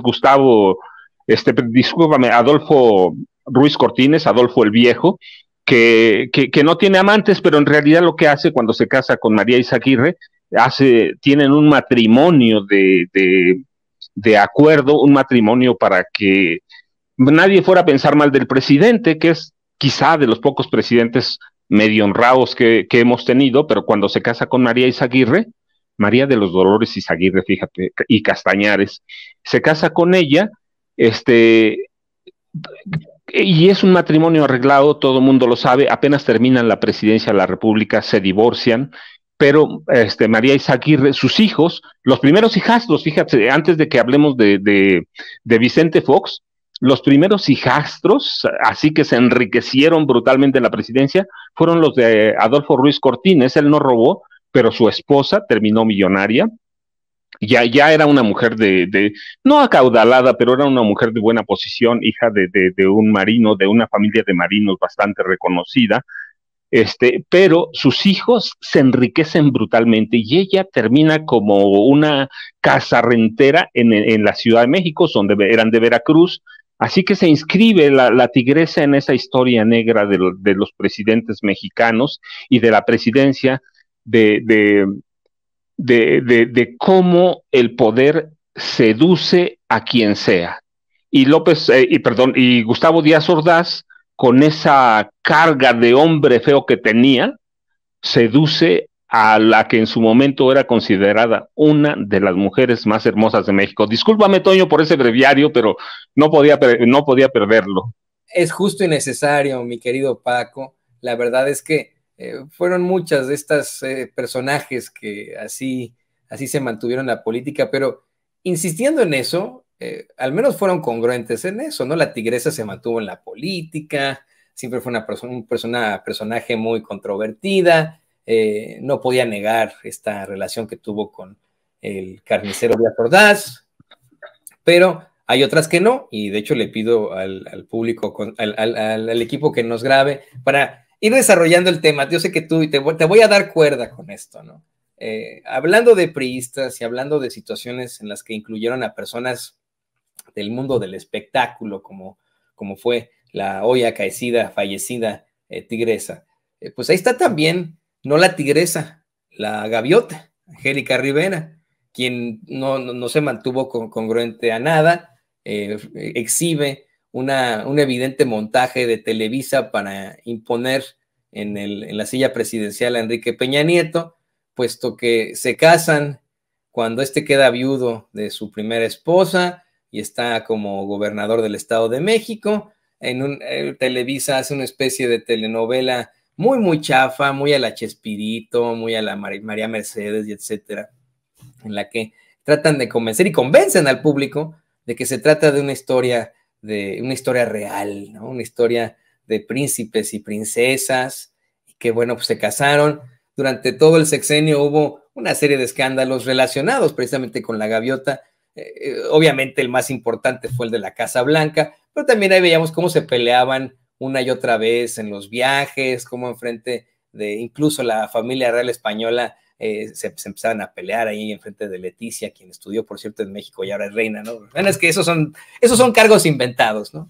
Y hoy, pues nos damos cuenta que fue una maquinación, un mero montaje de Televisa, puesto que tan pronto termina el sexenio, se divorcia la señora del señor, se va con una jovenaza que se apiada como yo, pero que no tengo nada que ver, ya se separaron, pero se va con esta a pasear por el mundo, mira, exactamente haciendo esa cara pues, que quieren que haga, y la otra se viene acá a Estados Unidos con su ex esposo y sus hijas, me parece que se vuelve a casar con el ex esposo, ¿no? Y nos exhibe pues esta realidad terrible de cómo es que a veces trataron de meter en la política al mundo del espectáculo y pues terminó en una situación muy lamentable, mi querido Paco. Sí, mira, Toño, sí, te voy a decir como decía mi paisano, y en ese caso, ¿usted qué haría? Sí, me da pena decir que era mi paisano Enrique Peña Nieto, pero bueno, pues ni modo, la vida uno no la escoge a dónde vive Toño. Oh, y somos tantos mexiquenses, mi querido, porque yo nací en la Ciudad de México, pero crecí en el Estado de México. Somos tantos mexiquenses que ahí sí, ¿no? Sí, entonces mira, pero uno no sé, pero mira, sí tienes razón. Mira, pero igual, no fue el primero. Mira, recuerda, bueno, platicábamos de Adolfo el Viejo, Adolfo Ruiz Cortines, y cómo se casa con María Castañares, María Izaguirre Castañares, se casa con ella por interés de la presidencia de la República, porque en esa época no se podía ver un hombre solo llegando a la presidencia, así que mantiene arreglos con esta mujer que había sido su novia de joven, y deciden casarse, y terminando la presidencia de la República, bueno, un poco después se casan, y después descubrimos que ella era multimillonaria, y así muere, y él muere abandonado en Veracruz. Sí, en realidad nadie le ha comprobado que haya robado nada, pero abrió la puerta para que sus hijastros, y su esposa, porque era su esposa María Izaguirre, se enriquecieran. Pero mira, no tenemos también, recuerda el caso de José López Portillo, no solo por la boda de Estacia Montenegro, sino cuando él viene ya encaminado en la candidatura presidencial, pues se encuentra con Rosaluz Alegría Española, Escamilla, Rosaluz Alegría Escamilla, una física de prestigio, una mujer estudiada, se encuentra, ella se enamora de él, se hacen amantes, y la lleva como primera secretaria de Estado, y todo el mundo sabe que es nepotismo, ¿sí? Que más allá de las capacidades, él la impone a su amante, ¿sí? Y se conoce, cuando llega López Portillo, se conoce como la amante favorita del presidente. Y recuerda ahí, en el proceso entre la toma de posesión y la mudanza a Los Pinos, hay un tiempo para acomodar, reacondicionar la residencia oficial. Bueno, ahora ya no son Los Pinos, ahora es un museo, pero hay un tiempo, semanas o un par de meses, en los que se acondiciona la nueva vivienda, y López Portillo decide mudarse solo, pero en ese tiempo solo se da la vida alegre con Rosaluz Alegría, hasta que se mudan con él Carmen Romano y toda su familia, ¿verdad? Pero bueno, todos sabemos que era un matrimonio también de arreglo, ya que López Portillo y Carmen Romano estaban separados prácticamente cuando llegan a Los Pinos, y igual tienen un arreglo, y ella hace y deshace en Los Pinos, que era famosa, recuerda, porque llevaba su piano de cola donde iba y tiraba paredes en hoteles, iba a Europa con su orquesta. Es decir, hay un desastre en Los Pinos, un desmán en el derroche de recursos, así que se inscribe él, y recuerda, hay otras vedetes y actrices, no sé, aquellas mujeres del cine sexy, sí, del cine de ficheras exóticas, que se acercan a presidentes, y te digo, no solo López Portillo, tenemos por ejemplo a Lin May, ¿te acuerdas? Que todavía está viva, qué gusto que está viva, porque es parte de la historia, ¿sí? Se hacen amantes de los presidentes. Olga Briskin, ¿recuerdas? La violinista exótica también, modelo, hacían esas, ¿cómo se llama? Películas de vodevil, ¿sí? Películas de vodevil, o de ficheras, sexicomedia, y en ese contexto se inscribe esta mujer que tenía un nombre así como exótico, bueno, porque era extranjera, Alexandra Simovic Popovich o Sasha Montenegro, que termina casándose con López Portillo. Así que marcan, mira, debían ser cosas que no nos concernieran, pero sí, porque hay asuntos privados que después cruzan la línea delgada que divide la línea pública, la vida pública de la privada. Y ellos cruzaron la línea e involucraron a sus mujeres en asuntos públicos, y por eso vale la pena rescatar, porque es una parte de la historia de México que todavía tiene que rescatarse. Bien, sí hay algunos libros sobre las amantes de los presidentes, pero hace falta rescatarlo muy bien, rescatar muy bien el tema y llevar a estas mujeres y a estos presidentes al lugar que le dieron, porque cruzaron, Toño, como Angélica Rivera con Enrique Peña Nieto, que es la que tenemos más cerca, y te digo, y cosas oscuras que también hubo en el sexenio de Felipe Calderón y que tenían enojada a Margarita. Ya te las comentaré después, no te las digo ahora porque es parte del próximo libro, lo puedo decir abiertamente.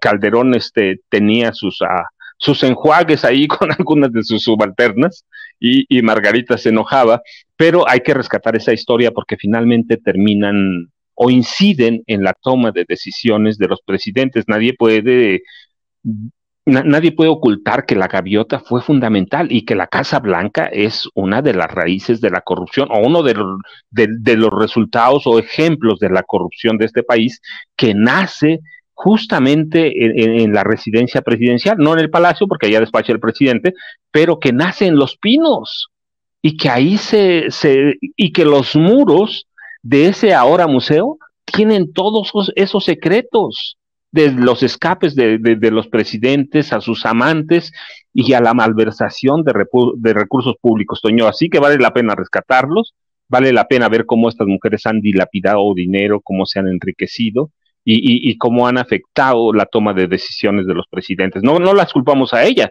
es una decisión presidencial. Así que los presidentes tienen y toman la decisión, pero forman parte de la vida pública de este país. De 8 columnas, mi querido Paco, de 8 columnas lo que nos acabas de decir entre estas, pues, relaciones de las que se hablaba, ¿no? Que eran secreto a voces en el gobierno de Felipe Calderón. Acabas de darnos a conocer que tuvo con sus subalternas algunas situaciones que no le gustaban mucho a Margarita Zavala.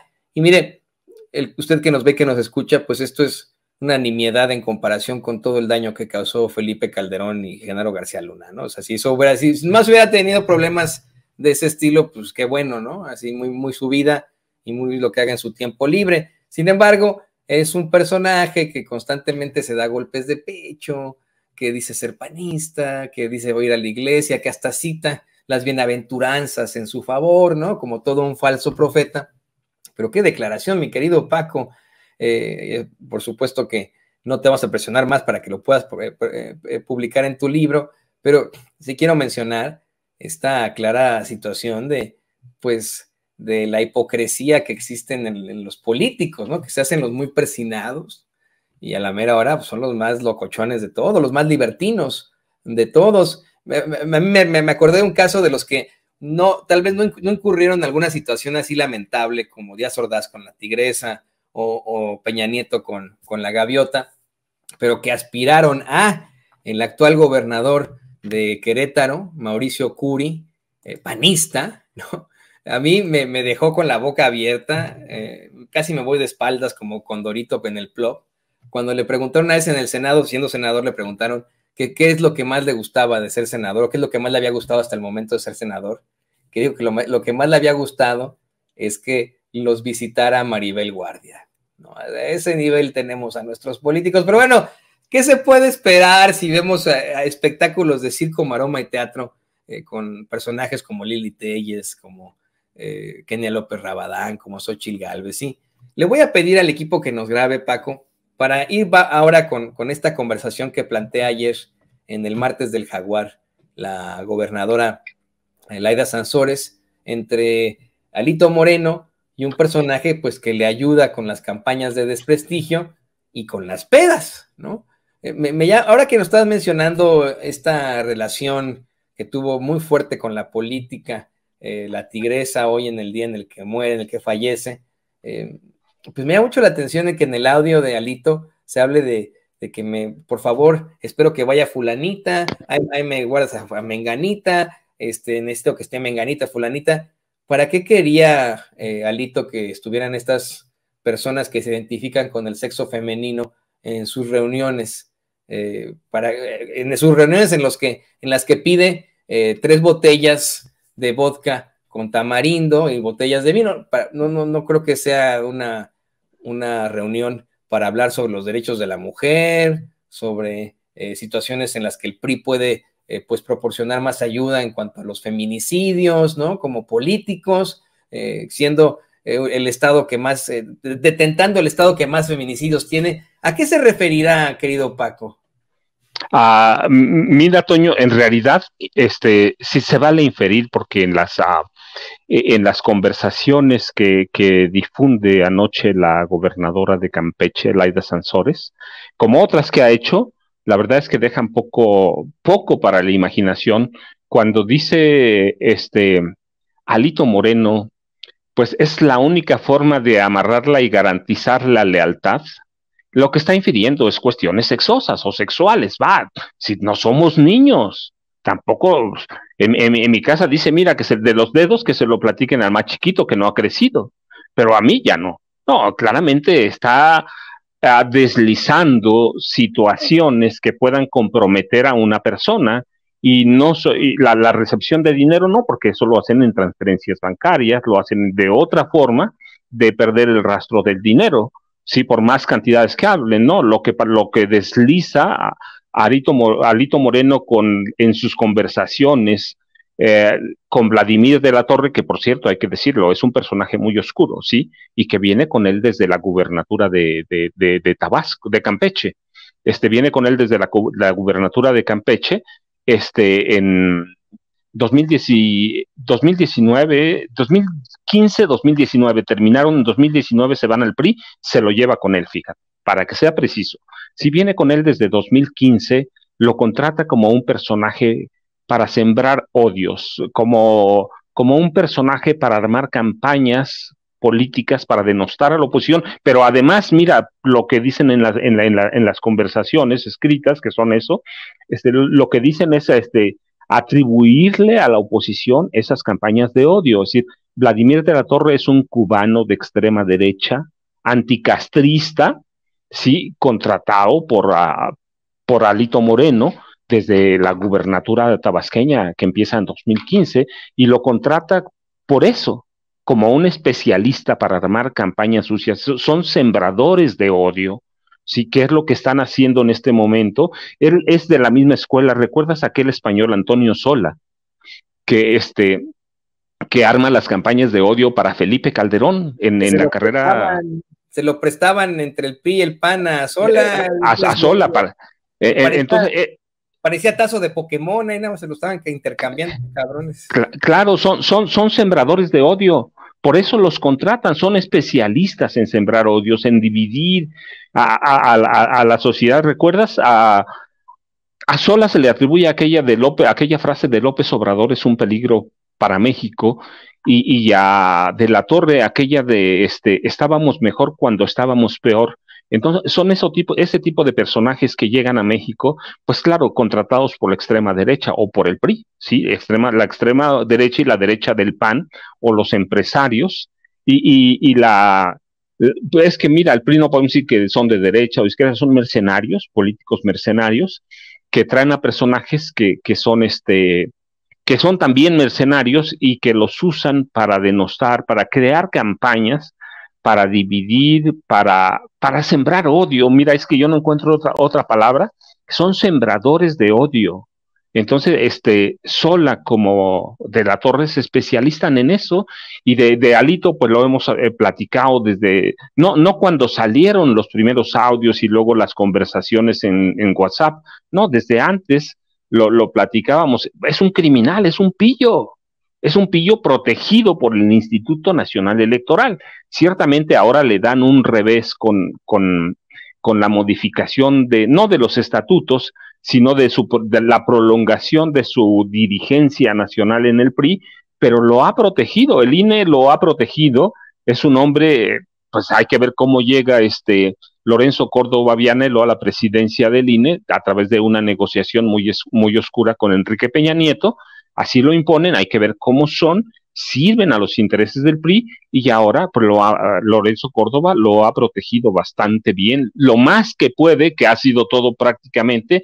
Por lo menos hoy no se conoce una investigación seria, formal, que lleve a la destitución o a solicitar un juicio político. Lo de Alito ya es grave, mira, los audios son de una riqueza incalculable, no se ve por aquella prensa corporativa controlada por los viejos dueños, los viejos periodistas que están sumidos en sus odios, pero hemos llegado a ese grado de perdonar a criminales como Alito Moreno, de tenerlos ahí dirigiendo al PRI. Entonces, lo de anoche, pues es la confirmación de todo, ¿no? Usa periodistas, usa mercadólogos de extrema derecha, usa sembradores de odio, y además él es un pillo abiertamente, y lo que confirma también, recuerda, hablábamos mucho de sus diputadas, ¿sí? Diputables, y hoy lo confirmamos con esto, con los nombres que dice, ¿no? Y la necesidad de hacer y crear lealtades a través de relaciones poco claras, pero que llevan a relaciones de sexo. Sí, que te digo, debía ser vida privada, pero ellos lo hacen público. Así que ese es Alito Moreno de cuerpo entero, que es un retrato del PRI y que es un retrato de la derecha de ahora. No, y se dan unos baños de pureza, querido Paco, querido público consentidor. Siempre que institucionalmente da un discurso Alito Moreno, bueno, pues él es el más limpio, el que está luchando por el bien de México ante la necesidad que existe de de un cambio que ellos podrían representar el nuevo PRI, pero pues son los mismos de siempre, incurren en situaciones verdaderamente cuestionables en lo moral, en lo decente, que insisto, querido Paco, si solamente fuera eso, si solamente fueran líos de relaciones humanas, pues allá ellos, ¿no? Muy supex, honestamente, ¿qué importaría? Pero no, el problema es que, como bien mencionas, contratan a personajes como este sujeto Vladimir de la Torre, pues anticastrista de la ultraderecha, para que les hagan unas campañas horrendas, ¿no? Siempre en contra de los adversarios. Yo me imagino que al tener esta cercanía desde que era gobernador Alito Moreno con Vladimir, a lo mejor de él salió esto de que a los periodistas no hay que matarlos a balazos, sino hay que matarlos de hambre, ¿no? Esa es la realidad. Y le pido al equipo que nos grabe. Ya vamos a ir a preguntarte tu opinión sobre esto que ya elaborabas, sobre el revés que le da el INE a Alito al no extenderle su mandato. Pero antes, quiero preguntarte tu opinión sobre esto. Estamos viendo que Alito Moreno constantemente habla de cómo extorsiona a empresarios, cómo extorsiona a políticos, cómo extorsiona a contratistas, de cómo empuja a personajes. Ha sido exhibido en muchos audios en los que incluso dice que a los periodistas hay que matarlos de hambre y no con balas, etcétera, etcétera. ¿No? Ha sido un tipo muy, muy despreciable en lo que le han cachado. Pero se ha valido de esa fuerza y poderío, ¿no? En su mismo partido han intentado echarlo una y otra vez, otros personajes, otras logias del mismo PRI, y no se ha conseguido. Este cuate llega con sus esquiroles, que son como 50 más que los de Sandra Cuevas, y se acaban las manifestaciones de cualquiera que se oponga a Alito Moreno. Han que tenido conversaciones con él en todo esto, y sigue Alito Moreno ahí. Se le ha exhibido por sobre todo. En la misma marcha había gente que decía ser priista, pero que rechazaba a Alito Moreno. Pero él sigue ahí. Él sigue ahí. Esa es la realidad de Alito Moreno, nos guste o no. Y lo que preocupa es cómo ha seguido ahí. ¿Con qué dinero? ¿Cómo paga estas campañas Alito Moreno? ¿Quién le paga oficialmente a Vladimir de la Torre, querido Paco? ¿Quién puede escribir un cheque o en qué nómina aparece Vladimir de la Torre? Me lo preguntaba yo con los esquiroles, por ejemplo, de Sandra Cuevas, que corren viejitos y bailarines. ¿Qué cargo es este en la política, en el gobierno, en un partido político, querido Paco? Bueno, mira, Toño, hay dos cosas. ¿Por qué no lo han podido sacar y por qué no pueden? Bueno, pues es que los priistas tienen un problema. La mayoría de los líderes que tuvieron, o exlíderes, es la realidad, o lo correcto, los exlíderes, pues todos fueron unos sinvergüenzas y todos fueron impuestos, todos llegaron por dedazos, y para su mala suerte, Alito sí llegó por una elección cuando el PRI estaba cayéndose. Ellos sabían que era un delincuente, ellos sabían que era un criminal, ellos conocen su historia, porque además la historia se ha contado antes, desde que era gobernador en Campeche. Antes que eso, mira, él era un porro de la universidad, era un porro, era un tipo golpeador, era un extorsionador, es decir, ya tenía una historia, y justamente es por eso lo eligen dirigente nacional del Comité Ejecutivo Nacional del PRI, que es su cargo, presidente del Comité Ejecutivo Nacional del PRI. Por eso lo eligen, porque es un tipo mafioso, y el PRI no puede, yo no puedo entender en la historia al PRI con un dirigente que no sea mafioso, que no sea impuesto, que no haya llegado por favores del presidente de la República.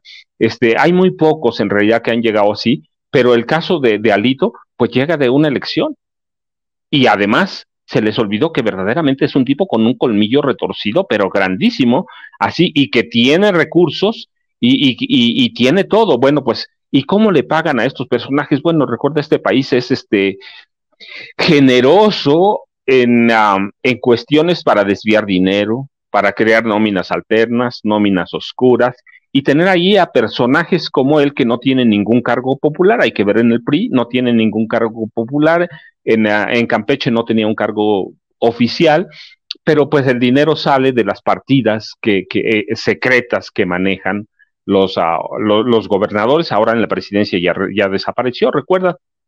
Pero las partidas secretas son muy famosos. Los gobernadores, los presidentes, dirigentes de partidos siempre han tenido forma de manejar el dinero a su antojo. El PRI, hay que ver cuánto recibe de dinero del gobierno cada año. Este año debe estar cerca de los 1,000 millones de pesos. Por eso no dejan el cargo. Sí, por eso no se van, por eso, por el poder, lo que da negociar candidaturas, ingresos formales que nadie puede fiscalizar. Entonces, ¿de dónde les pagan? Pues tienen sus nóminas secretas que en este país se han permitido históricamente, y que no es fácil, no es fácil detectarlos. ¿Por qué? Pues porque tienen complicidades en el Poder Judicial, en las autoridades electorales, en todos lados. Mira, nada más hay que ver lo que está pasando en este momento como ejemplo en la Suprema Corte de Justicia de la Nación. Apenas llega una nueva ministra presidenta, Norma Piña, y hay que ver cuántos dineros o cuántos casos se han revertido, ¿sí? todos los delincuentes parece que están acercándose a Norma Piña, parece, porque todos tienen sus dinero o sus casos ya libres de todo, ¿no? El más reciente, quien es Francisco Javier García Cabeza de Vaca, el gobernador de Tamaulipas, pero antes fue la esposa de García Luna, ¿sí? Linda Cristina Pereira Gálvez, y antes fue Luis Cárdenas Palomino. Entonces hay que ver la protección que gozan de organismos autónomos, en este caso autoridades electorales, pero también de autoridades judiciales. Entonces este país el PRI y el PAN crearon un régimen en el que la justicia los puede proteger a cualquier nivel, sí, a cualquier nivel. Y entonces, ¿de dónde les pagan? Pues del dinero que ellos pueden desviar tranquilamente. Así que no hay ningún problema. Asesores, golpeadores, lo que ellos quieran, lo pueden pagar con dinero oscuro oficial, porque sale de nuestros impuestos. Entonces, eso lo permitió la vida pública de este país, esos regímenes que creó el PRI y que gustosamente adoptó el PAN. Entonces, mientras no haya esos cambios en el Poder Judicial y en los órganos autónomos, todo eso, pues ellos pueden mantenerse como lo que son, sinvergüenzas, Toño. Sí, unos sinvergüenzas que tuvieron su momento estelar en sexenios pasados. Así lo planteaba hoy el presidente López Obrador, decía que el narco tuvo su momento estelar en el gobierno de Felipe Calderón y que eso era innegable. Con eso comenzábamos esta conversación. Pero quiero que sigamos con el tema de Alito Moreno y le pido al equipo que nos grabe. Tal vez ya para cerrar, querido Paco, pero esto que te planteaba y que tanto le molestó a Martín Chávez Ríos, aquí entre nuestro público consentidor, que me decía, Toño, ya cállate, deja hablar a Paco Cruz. Creo que hay que extenderlo un poco más, ¿no? Hay que extenderlo un poco más. A pesar de los pesares, a pesar de mucho que ha sido exhibido Alito Moreno, de que en su mismo partido han intentado tronarlo, pues él sigue ahí, ha sido exhibido por sus mismos patrones. Cuando Claudio X González dispuso a su organización para que dieran a conocer que supuestamente había también lavado dinero con ciertas empresas y etcétera. Vamos, es como que el odiado de todos, pero ahí sigue. Se plantea que con esta ayudadota, esta situación de este revés que le da el Instituto Nacional Electoral, no todos, fueron 6 contra 5, de no poderse extender en su cargo, pues ya va a ser el fin de Alito Moreno, pero ¿verdaderamente será el fin de Alito Moreno? No, Toño, no es el fin, porque todavía tiene recursos, todavía tiene amparo, todavía puede recurrir a la justicia electoral para que revisen, pero no solo eso, mira, no importa que todavía tenga recursos para sostenerse ahí y que todavía no se ha dicho la última palabra. La realidad es que prácticamente Alito sí tiene un equipo muy cohesionado en el consejo del PRI, sí tiene un partido que controla de todo prácticamente, como ningún presidente del PRI tuvo antes la mano dura para controlarlo, porque todos dependían del presidente. Hoy, te digo, Alito tiene, o los otros dirigentes tienen un problema, exdirigentes tienen un problema, que le soltaron el PRI a Alito pensando que Alito lo iba a controlar para ellos y se les olvidó, como siempre pasa en este país, Toño, se les olvidó la historia. Así como hablamos de que Genaro García Luna olvidó la historia y no se fijó que en este país ya había casos como él, como los de Arturo Durazo Moreno, el negro, el policía, el superpolicía, asesino, porque además se le prueba que es un asesino de estudiantes, dirigentes políticos. El negro Durazo pudo hacer todo, y finalmente cayó de la gracia de Estados Unidos y se cayó. Y tuvimos otros policías, el de Salinas, lo hemos platicado, Guillermo González Calderoni. Anoche, fíjate, estaba revisando su caso, y sí, hasta que lo asesina o lo caza un francotirador en McAllen, y eso le pasó a Genaro García Luna, no revisar la historia, no darse cuenta, bueno, pues a los priistas tan colmilludos que fueron, en la prisa por tener a alguien, a un mafioso, a un sinvergüenza, a alguien que pudiera controlarles el partido, le cedieron todo el control a Alito Moreno, pero se olvidaron de la historia. Hay muchos presidentes del PRI que han sido traidores, como los mismos presidentes de la República que fueron del PRI. Se les olvidó que cada 6 años se cambiaba un equipo completo. y el otro caía en desprecio, en descrédito, en todo lo que sea. Que había, cada 6 años teníamos una nueva realeza política en el PRI. Bueno, pues así les pasó con Alito, se olvidaron de la historia, se olvidaron de que las realezas nacen con cada dirigente y le soltaron el poder, pero te digo, además se lo soltaron cuando ellos habían sido impuestos por sinvergüenzas como Enrique Peña Nieto.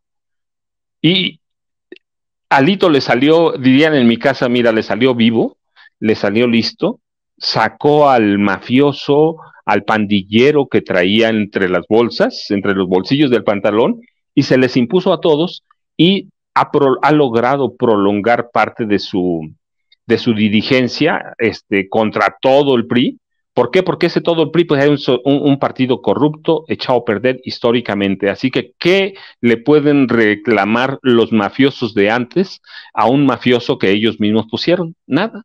Solo se olvidaron de la historia y la historia se los está cobrando.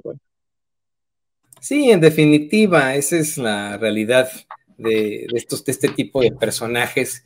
Tú lo mencionas de esa forma, ¿no? Que en algún momento podría de alguna u otra forma enfrentar las consecuencias este tipo de mafiosos. Yo no sé, la verdad es que ese Alito se ve muy fuerte todavía y qué bueno porque ha destruido al PRI.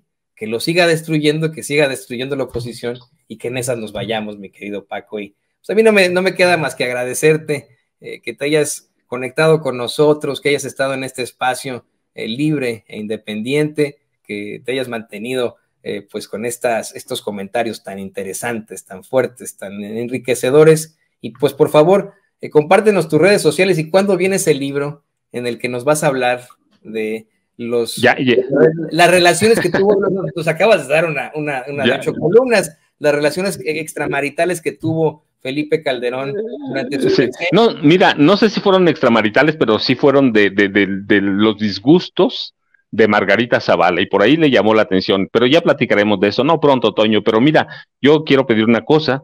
Si se va Alito, que no se vaya antes de las elecciones del Estado de México. Me encanta que aparezca con Alejandra del Moral Vela, porque la gente luego identifica a Alejandra del Moral Vela con lo que es, con la mafia, ¿sí? Entonces, Alito, tú ya lo dijiste, echó a perder al PRI. Alito echó a perder al PRI, que lo eche a perder bien de una vez, pero que lo eche a perder en mi estado. Que lo acabe allí, así que se aguanten hasta después del 4 de junio, y eso de Calderón ya los platicaremos bien, Toño. Yo les agradezco mucho, ya sabes, como siempre, @ Paco Cruz Jiménez en Twitter, Francisco Cruz Jiménez en Facebook, y mientras dejemos que Felipe Calderón siga disfrutando allá con Aznar, con José María Aznar, que siga emborrachándose por allá, y pues hay que ver si algún día llega a la mañanera. Yo no creo, porque además es un cobarde, pero esperemos, Toño. Este país todavía tiene muchas noticias. Muchas gracias, Toño. Nos hablamos mañana y estamos pendientes. Aquí estaremos muy, muy pendientes de tu enlace mañana para seguir platicando de todo esto. Imagínese usted las pedas de los ultraconservadores. Imagínese qué hicieron en esa peda de Aznar, Calderón, el expresidente Uribe, no sé si fue Uribe, el de Colombia, que ahí salió muy abrazadito. Y pues bueno, querido Paco, ahí lo tiene usted. Paco Cruz, escritor y periodista, aquí en Sin Censura, dándonos la exclusiva de su libro. No vamos a dar detalles. Paco. Ahí está Vicente, ya quiere saludarte, Paco. Vicente, ¿cómo estás? Vicente. Me da mucho gusto saludarte desde este lugar que por primera vez, desde el que por primera vez transmitimos, pero bueno, ya después te contaré, te invitaré, no voy a dar más adelantos, pero bueno, andamos del tingo al tango, y mi querido Toño, también te saludo a ti con mucho gusto. Saludo al maestro Paco Cruz, al maestro Jaime Hernández, que anda también en vueltas, pero ya me di cuenta que dejaron la víbora chillando, mi querido Paco, como siempre. Y Vicente, sí, nada más un poquito. Suscribo, que Alito se quede para completar la obra. Seguro que sí. Gracias a los dos. Un abrazo. Gracias a los dos, hasta luego. Amigos, amigas, regresamos en breve, pero mientras seguimos hablando sin pelos en la lengua, sin censura, usted puede suscribirse a nuestros 3 principales canales en YouTube. Sin Censura Media, en donde tenemos más de 1.600.000 suscriptores, Sin Censura TV, en donde tenemos más de 1 millón de suscriptores, y en Sin Censura Presenta, en donde queremos llegar muy pronto a los 100,000 suscriptores. Si usted ya está inscrito en Sin Censura Media, suscríbase en Sin Censura TV. Si ya está suscrito en Sin Censura TV y Sin Censura Media, suscríbase a Sin Censura Presenta. Recuerde que es gratis, no tiene que sacar un solo centavo de su bolsillo para apoyarnos. Dele clic en la campanita para que los señores y señoras de YouTube envíen las notificaciones cuando estemos transmitiendo en vivo y en directo o estemos subiendo videos. También nos puede seguir en Twitter en @Vicente Serrano y hasta en Instagram. Ojo, también estamos en Instagram. Son nuestras redes sociales y con el apoyo de ustedes seguimos creciendo, porque con ustedes todo, sin ustedes nada.